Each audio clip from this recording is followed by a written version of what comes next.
से उत्तम तरीके से, बढ़िया तरीके से हम कैसे उसको कर सकते हैं। तो उसमें हमें किन बातों को जानने की ज़रूरत है और किन बातों पर हमें ध्यान देने की आवश्यकता है, उसके बारे में हम आज के दिन में विचार करेंगे। तो उसके लिए पहली बात है माता-पिता का आत्मिक जीवन।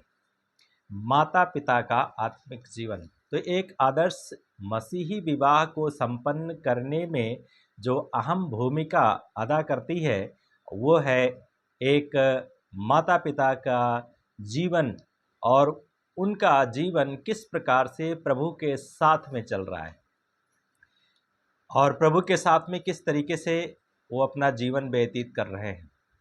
तो प्रभु के साथ में हमें एक आदर्श मसीही जीवन व्यतीत करने के लिए विश्वासी माता-पिता को चाहिए कि वे अपने बच्चों के समक्ष में, अपने परिवार में जो बच्चे हैं, उनके साथ सामने एक आदर्श मसीही जीवन को व्यतीत करते हुए माता-पिता को की शिक्षाओं के द्वारा जो बच्चों को दी जाती है तभी प्रभावशाली होती है जब उन शिक्षाओं के अनुसार माता-पिता खुद जीवन को जीते हैं।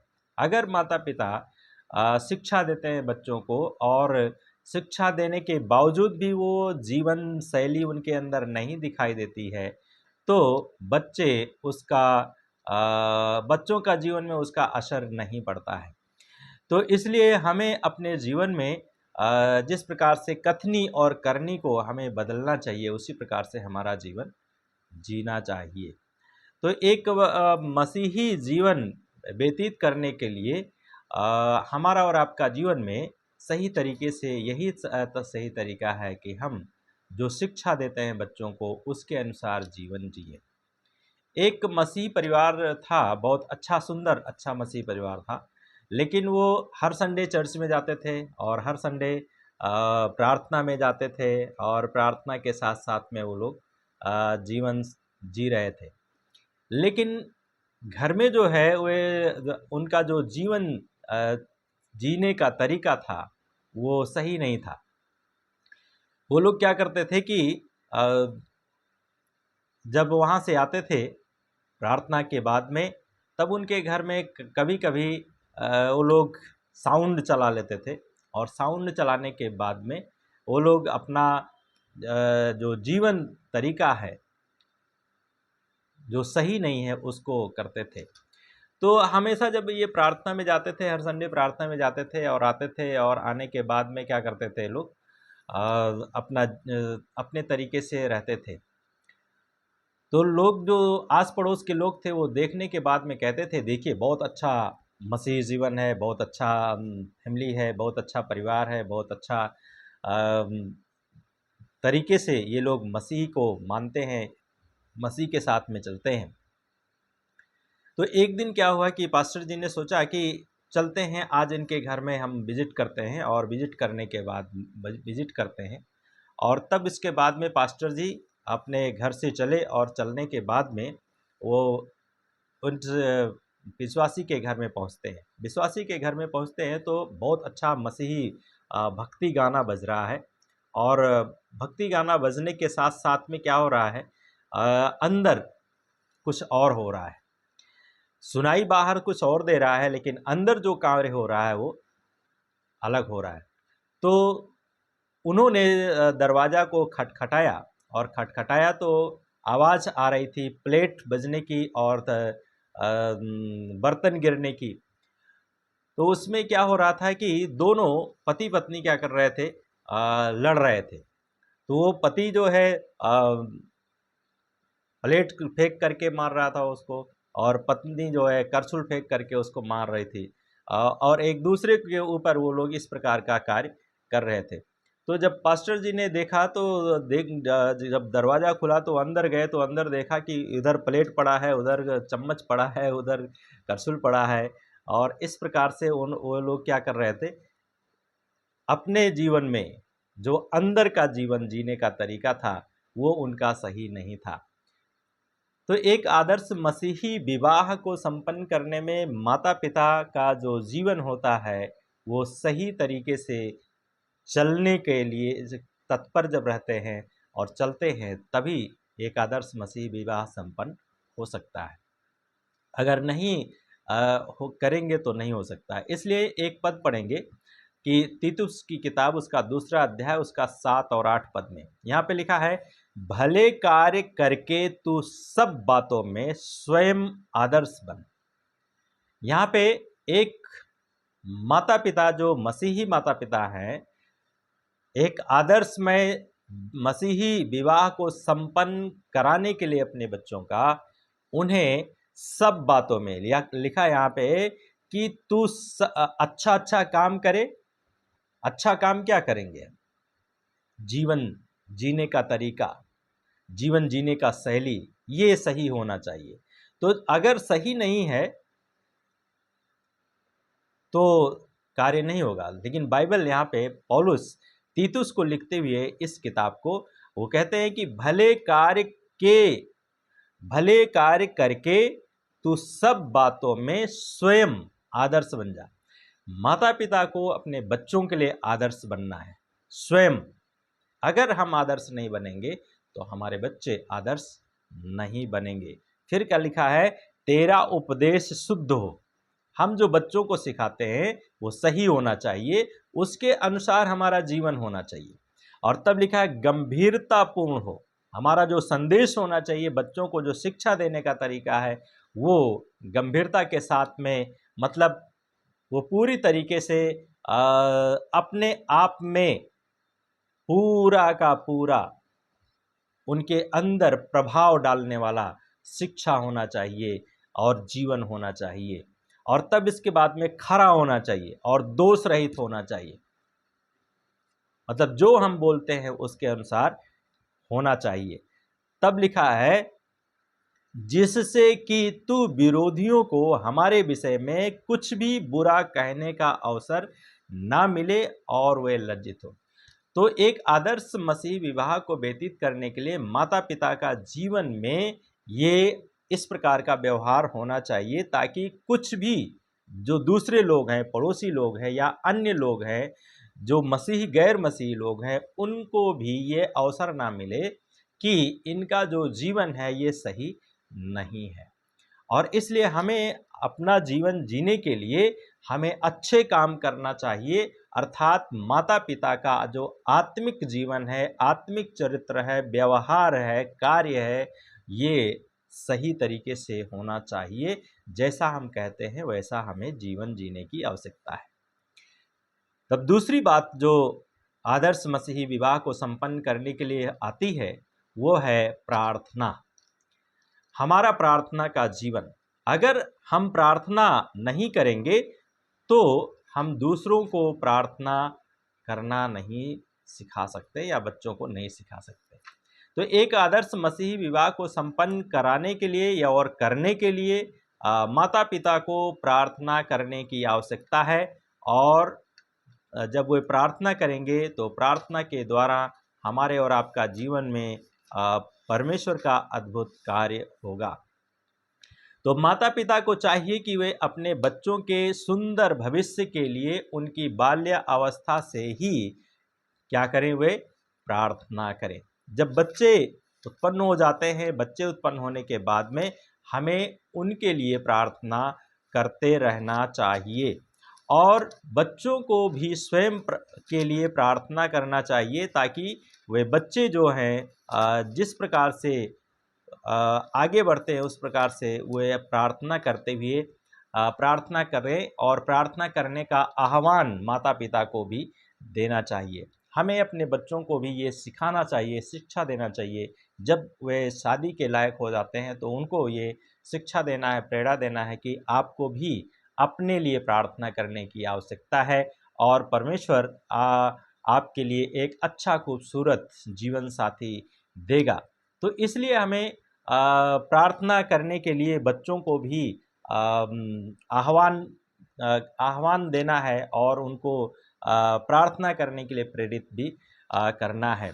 और स्वयं प्रार्थना का अर्थ और महत्व को हमें समझना है और समझ करके तब हमें बच्चों को समझाने में अधिक परिश्रम नहीं करना पड़ता है और प्रार्थना के द्वारा ही हम परमेश्वर की मर्जी को भली भांति समझ पाते हैं और जान पाते हैं, और उसके अनुसार हम अपने जीवन में आत्मिक सुकून और शांति को और संपन्नता को, आत्मिक जो एक आदर्श मसीह विवाह है हमारे बच्चों का, उसमें हम एक सही मार्गदर्शन को और परमेश्वर की भली और भावती इच्छा को हम जान सकते हैं और जान पाते हैं। यिर्मयाह की किताब उसका 33 अध्याय उसका 3 पद में लिखा है, मुझसे प्रार्थना कर और मैं तेरी सुनूंगा, मैं तुझे बड़ी बड़ी और गूढ़ बातें बताऊंगा जिन्हें तू नहीं जानता। परमेश्वर का वचन कहता है तू मुझसे प्रार्थना कर। हमें क्या करना है? प्रार्थना करना है परमेश्वर से। हर परिस्थिति में हमें प्रार्थना करने की आवश्यकता है, चाहे विवाह हो या विवाह के बाद में बच्चों का जीवन हो या अपना जीवन हो। हमें, क्योंकि यहाँ हम देख रहे हैं कि हमें अपने जीवन में भी परिवर्तन लाने की आवश्यकता है, तो हमें अपने जीवन में भी परिवर्तन लाना है। तो बच्चे हमें और आपको देखते हैं और हमें प्रार्थना करने की आवश्यकता है, और परमेश्वर कहता है मैं सुनूंगा और मैं तुझे बड़ी बड़ी और गूढ़ बातें बताऊंगा। प्रार्थना, कोई भी कार्य क्यों ना हो, हमें प्रार्थना सबसे पहला स्थान हमें देना चाहिए। और जब हम पहला स्थान परमेश्वर को देते हैं प्रार्थना में, तो परमेश्वर हमारे लिए अद्भुत कार्य करते हैं। तो हमारे लिए एक मार्ग को खोलता है और हमारे लिए सही बातों को भी परमेश्वर बताता है। कई बार हमारे और आपका जीवन में प्रार्थना करने के बाद भी क्या होता है, जानने के बाद में भी, अगुवाई करने के बाद में भी कई बार हमारे और आपका जीवन में कमियां हो जाती हैं और कठिनाई का सामना करना पड़ता है। उदाहरण के लिए यदि हम लोग देखें तो एक बहुत ही प्रचलित व्यक्ति हैं आज का समय में, पंडित धर्म प्रकाश, आचार्य धर्म प्रकाश जी, जो राजस्थान के हैं। और उनकी जो शादी हुई, एक पास्टर की बेटी के साथ में उनकी शादी हुई, और वो जो पास्टर की जो बेटी थी और पास्टर जी थे, ये लोग प्रार्थना कर रहे थे। प्रार्थना के में इसको क्या नाम से, मैरी जो उनकी बेटी थी पास्टर की, उसको परमेश्वर ने कहा कि तुझे इस व्यक्ति से शादी करने की आवश्यकता है। और परमेश्वर ने भी उस व्यक्ति के जीवन में, पंडित धर्म प्रकाश जी के जीवन में परमेश्वर ने कार्य किया, और परमेश्वर ने कहा तुझे भी इसी से शादी करने की आवश्यकता है। लेकिन वो विश्वास नहीं करते थे, यीशु को जानते भी नहीं थे, वो बाद में जाने यीशु को। लेकिन शादी के बाद में क्या हुआ, कई बार उसको प्रताड़ना सहनी पड़ी, मार खानी पड़ी। लेकिन मार खाने के बाद में भी उसने क्या किया, अपने पति को छोड़ा नहीं, प्रेम के साथ में प्रभु यीशु मसीह को अपने जीवन में लेकर के अपने जीवन के द्वारा उन प्रकट किया, और प्रभु यीशु मसीह के वचन को उसने पालन किया। और पालन करके एक समय आया, पंडित धर्म प्रकाश जी का जीवन बदल गया, और एक बहुत अच्छी गवाही आज के समय में वो है, और हम लोग उसे पढ़ते भी हैं। तो हमारा और आपका जीवन में कष्ट आ सकता है प्रार्थना के बाद में भी, लेकिन एक बदला हुआ जीवन, एक परिवर्तित जीवन परमेश्वर आपको प्रदान करेंगे। तो इसलिए हमें प्रार्थना करने की बहुत ही आवश्यकता है। तब तीसरी बात जो हमें ध्यान देने की आवश्यकता है, एक आदर्श मसीही विवाह को सही तरीके से या उत्तम तरीके से संपन्न करने के लिए, वो है आत्मिक शिक्षा। आत्मिक शिक्षा जो है हमें बहुत ज़रूरी है देने के लिए बच्चों को। तो आत्मिक शिक्षा हमें बच्चों को देने की आवश्यकता है। बचपन से ही चलते हुए, उठते हुए, बैठते हुए उन्हें आत्मिक शिक्षा देने की आवश्यकता, अर्थात परमेश्वर के वचन की हमें शिक्षा देने की आवश्यकता है। तो पवित्र शास्त्र बाइबल भी कहती है कि तू अपने बच्चों को उठते समय, बैठते समय, लेटते समय, चलते समय, हर समय क्या करना, तू उन्हें शिक्षा देना। और ये व्यवस्था विवरण की किताब में हम लोग पढ़ते हैं इस बात को। तो हमें अपने बच्चों को शिक्षा देना है और उन्हें विश्वास, व्यक्तिगत उद्धार, गवाही कैसे देना है, एक मसीही व्यक्ति मसीही विश्वासी में क्या क्या गुण होते हैं और आदर्श मसीही विवाह, आदर्श मसीही परिवार और कलीसिया के प्रति हमारी क्या जिम्मेदारियां हैं, इन बातों को हमें समझाने की और सिखाने की आवश्यकता अपने बच्चों को है। तभी बच्चे बड़े होकर एक परिपक्व मसीही बनकर विवाह के लिए सही निर्णय ले सकते हैं। तो आत्मिक शिक्षा भी हमें देने की आवश्यकता है। और जिस प्रकार से हम लोग देखते हैं,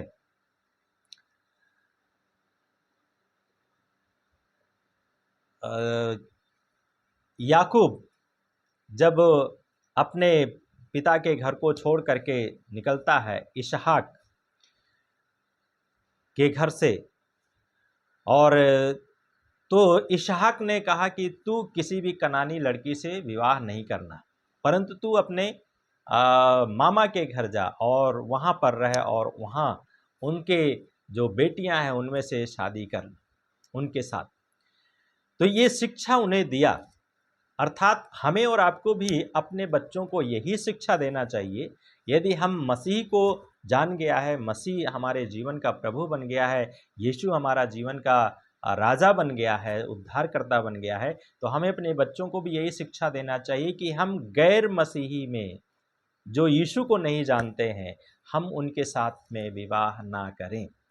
तो हमें ये शिक्षा अपने बच्चों को देने की आवश्यकता है। बाइबल भी कहती है असमान जुए में ना जुतो। तो हमें असमान जुए में नहीं जुतना है, और हमें परमेश्वर के साथ में जब हम हैं, परमेश्वर के साथ में चल रहे हैं, तो हमें परमेश्वर के लोगों को ही खोजबीन करके उनके साथ में हमें विवाह संबंध को स्थापित करने की आवश्यकता है। आज के समय में भी इस प्रकार की घटनाएं हो रही हैं। बहुत सारी बेटियां हैं जो यीशु मसीह के ऊपर विश्वास करती हैं, और उनकी जो शादी हो जाती है वो गैर मसीही परिवार में हो जाता है, और बाद में उनको समस्या उठाना पड़ता है। लेकिन वहाँ पर भी यदि आपकी ऐसी शादी हो जाती है, तो आप वहाँ पर अपने विश्वास को रखिए। जब आप शादी करते हैं, अपने आप को वहाँ पर कहें कि मैं ये विश्वास करती हूँ, क्या इसमें मुझे बाउंड्री लगेगी या बाउंड्री नहीं रहेगा। अगर बाउंड्री लगता है तो आप वहाँ पर शादी ना करें, ये हमारी सलाह है आपसे। और यदि आपको वहाँ पे छूट मिलता है तो आप वहाँ पर शादी कर सकती हैं। तो इसलिए हमें और आपको जब शादी कर लिया है, तो बाइबल में लिखा है कि अपने व्यवहार के द्वारा, अपने आचरण के द्वारा तुम्हारे पति का भी उद्धार होना चाहिए। अर्थात वो भी आपके आपके पीछे चलने वाला बन जाना चाहिए। आपके पीछे चलने का मतलब यह है कि आपके प्रभु के पीछे चलने का। तो आपके जीवन के द्वारा, आपके व्यवहार के द्वारा, आपके आचरण के द्वारा, आपकी बातों के द्वारा उनका जो जीवन है वो बचाया जाना चाहिए। उनका जो जीवन है वो बचे, ताकि वे परमेश्वर की महिमा करें। तो इस बात के लिए हमें निर्णय आत्मिक शिक्षा हमें देने की आवश्यकता है।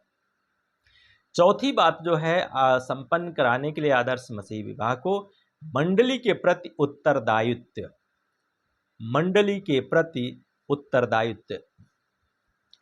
जब माता पिता परमेश्वर के साथ में चलते हैं तो परमेश्वर की कलीसिया में शामिल होते हैं, परमेश्वर के लोगों के साथ में शामिल होते हैं, और मंडली के उत्तरदायित्व को पूरा करते हैं और उसमें सक्रिय संभागी होते हैं।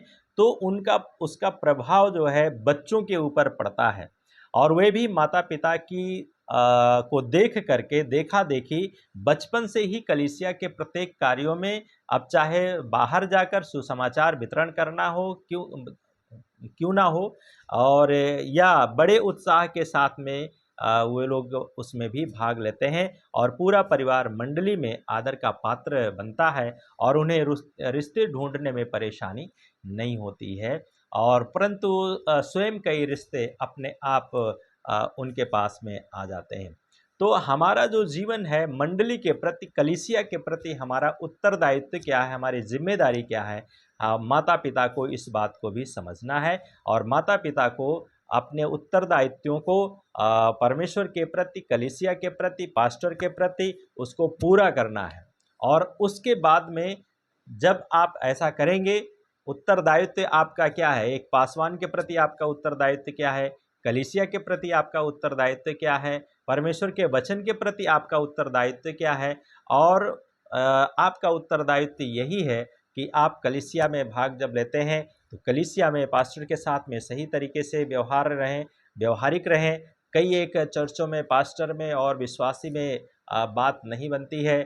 उत्तरदायित्व पूरा करने के लिए दान है, दशमांश है, ये नहीं अगर देते हैं तो आप कलीसिया के प्रति भी अपनी उत्तरदायित्व को नहीं पूरा कर रहे हैं। परमेश्वर के प्रति आपका उत्तरदायित्व ये है कि आप परमेश्वर के वचन को किसी न किसी को, आपको महीने में या सप्ताह में एक बार किसी न किसी को कम से कम बताने की आवश्यकता है या सुसमाचार देने की आवश्यकता है, उनके लिए प्रार्थना करने की आवश्यकता है।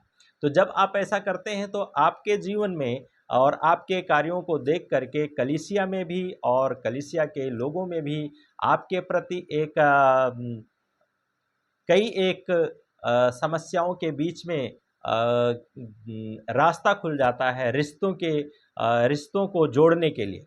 तो रिश्तों को जोड़ने के लिए कई बार हमारे और आपका जीवन में इस प्रकार की अपने आप उत्तरदायित्व को जब हम पूरा करते हैं, जिम्मेदारी को पूरा करते हैं, तो हमारे लिए रिश्ते खुद जुड़ जाते हैं।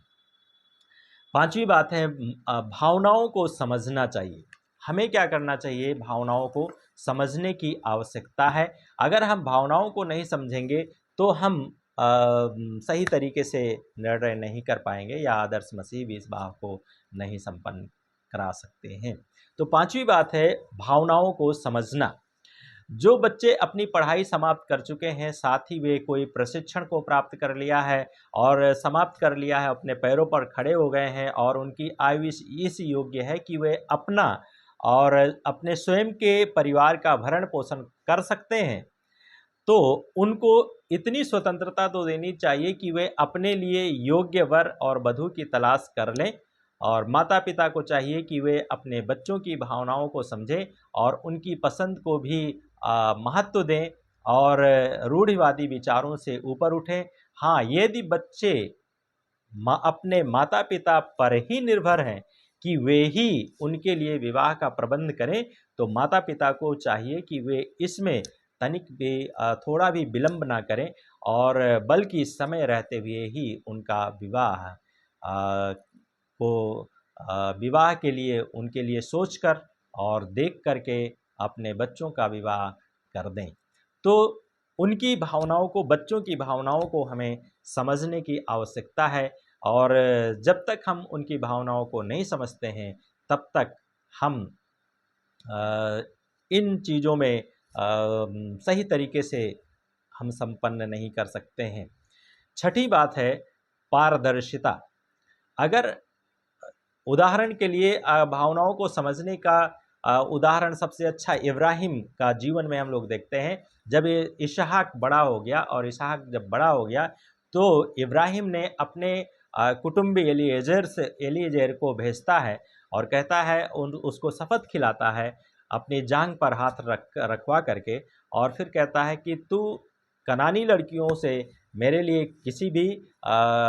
लिए बहू लेकर के नहीं आना, परंतु तू मेरे कुटुंब में जाना, मेरे लोगों के बीच में जाना और वहाँ से मेरे बेटे इसहाक के लिए क्या करना, एक स्त्री को लेकर के आना। और तब वो प्रार्थना के साथ में चल देता है और उत्पत्ति की किताब उसका 24 अध्याय जब हम लोग पढ़ते हैं, आप ज़रूर उसको पढ़िएगा। और उत्पत्ति की किताब 24 अध्याय, तो उसमें हम लोग देखते हैं कि एलीएजर ने भी शपथ को खाया और उसकी आज्ञा का पालन किया और आज्ञा का पालन करके उसने कुछ शर्त भी रखा परमेश्वर के सामने, और जैसा उसने रखा वैसा क्या किया, वो जा कर के वहाँ वैसा ही हो पाता है। और उसके जो एलीएजेर है उसका कुटुंबी के घर पे पहुँच जाता है और वहाँ से रिबका को लेकर के इसहाक के लिए लेकर के आता है। तो हमें और आपको क्या करना चाहिए, भावनाओं को समझना चाहिए, माता पिता को भी। जिस प्रकार से इब्राहिम ने अपने बेटे इसहाक के प्रति उसकी भावनाओं को समझा, उसके समय को समझा, उसके एज को समझा, उसी प्रकार से हम माता पिता को भी चाहिए कि हम और आप भी अपने बच्चों की भावनाओं को समझें और उसके अनुसार उनके लिए प्रयासरत रहें और प्रयास करके उनके जीवन को सुगम बनाने के लिए, अच्छा बनाने के लिए हम उनके साथ में खड़े होकर उनके लिए एक जीवन साथी का प्रबंध करें, ऐसा होना चाहिए। छठी बात है पारदर्शिता। हमारे और आपका बीच में माता पिता का जीवन में पारदर्शिता का होना बहुत ज़रूरी है। अगर पारदर्शिता नहीं है माता पिता में, माँ कुछ बोलती है, पिता कुछ बोलते हैं और दोनों का बात मिलता नहीं है और दोनों का बात में ज़मीन और आसमान का फ़र्क होता है, तो ऐसे समय में रिश्ता नहीं बन पाता है। तो बच्चों का रिश्ता तय करते समय दोनों पक्षों को चाहिए कि जो निर्णय लिया गया उसी के आधार पर पूरा भी करें और साथ ही एक दूसरे पर विश्वास करें। और अक्सर विवाह भोज के समय वर पक्ष अपनी मांगों को रखने लगता है कि फला वस्तु हमें चाहिए और या रुपए चाहिए, इससे बहुत ही गड़बड़ी होती है, बाधा उत्पन्न होती है और तनाव उत्पन्न होता है।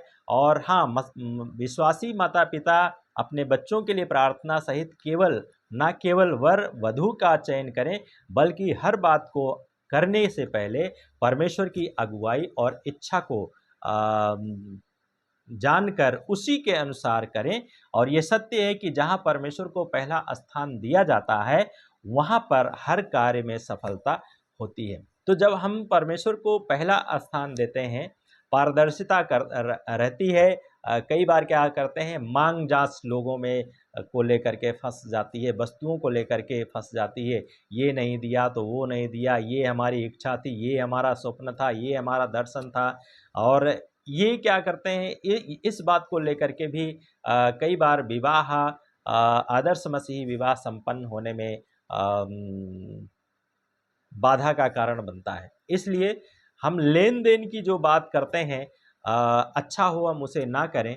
और यदि आप करते हैं तो जो आप कहते हैं उतना आपको करने की आवश्यकता है। बाई चांस कहीं आपसे मिस्टेक हो जाता है, कहने के बाद में भी आप किसी ऐसी परिस्थिति में पड़ जाते हैं जहाँ पर आपकी आर्थिक स्थिति किसी चीज़ में लेकर के ज़्यादा हो जाती है या ज़्यादा कोई आकस्मिक घटना घट जाती है और आपका बैलेंस में उतार चढ़ाव आ जाता है, तो आप दोनों पक्ष को पहले से ही क्या करना चाहिए, बातचीत करके उसका समाधान ढूंढ लेना चाहिए। शादी के समय में या शादी के दिन में हमें उस प्रकार का बोलने का ज़रूरत नहीं है, दूसरे को सुनाने का ज़रूरत नहीं है।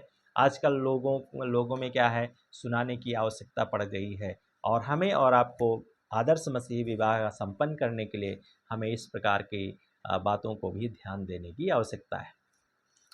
सातवीं और अंतिम बात है आज्ञा पालन।